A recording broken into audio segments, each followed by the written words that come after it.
And then we have Bernard Charbonnet, who's a former chairman of the New Orleans Port Authority. Let's talk about Mr. Charbonnet. Let me ask you about what's going on down there. Give me a sense right now of the damage being done in your world down there in Louisiana.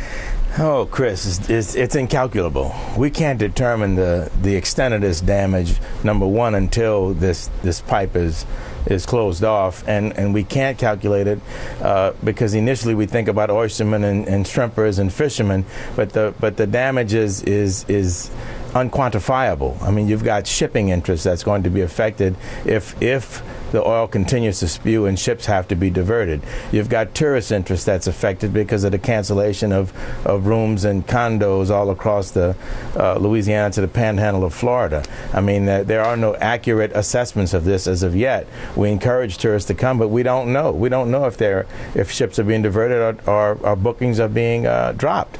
There's also the interest of the gaming interest. You know, there's big gaming interest on the Mississippi Gulf Coast. Whether or not they're canceling bookings there, we don't know that. And those are just some of the small things. If you take the river itself, 90% of all the stuff that comes in the Port of New Orleans goes up the river somewhere else.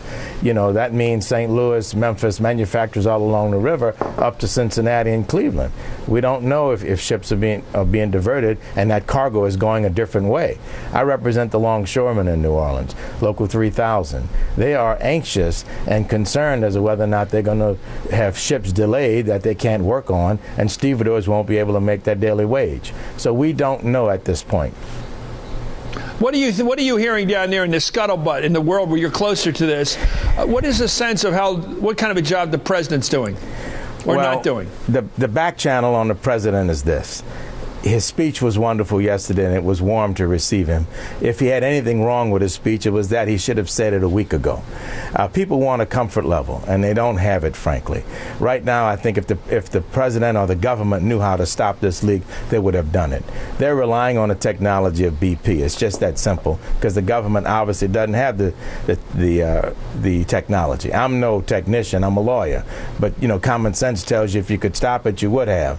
The other side of this thing is, as I read it and as I see it, the technology of production is far ahead of the technology of maintenance. In the old days, you drop a well, as I read it, you send a guy down to dive down, fix the pipe, and it's over. That's been done for years. But we're digging so deep now, and the technology is so advanced, the technology of repair has not caught up with the technology of production, as I see it. You know, and it sounds like, Mr. Charbonnet, it sounds like the damn situation in Wall Street. Too big to fail. Too big to fail. These complicated derivatives markets you and I can't figure out. The government can't figure out. The chairman of the banking committee can't figure out. They're so complicated, these games going on in finances. And now we have an oil company that's digging 5,000 feet below the surface of the water, 13,000 feet into the ground. You're talking about an object that's almost at another planet in terms of distance from us, and nobody in the government has any of the tools to deal with it. Mental I think, Chris, or you're technical? onto something. You're onto something, Chris. I didn't think of it that way, but you're onto something. Well, what do we do? Are we just going to have to, if we're going to keep drilling offshore, does that mean we have to build a parallel safety unit that's capable of shadowing companies like BP and able to, when they screw up, as they have done here historically, jump in, take over, and fix it? Or otherwise, we're going to have another situation where we're sitting back and waiting for them to fix their own mess, which is which our president, who a lot of people care about, and I certainly do.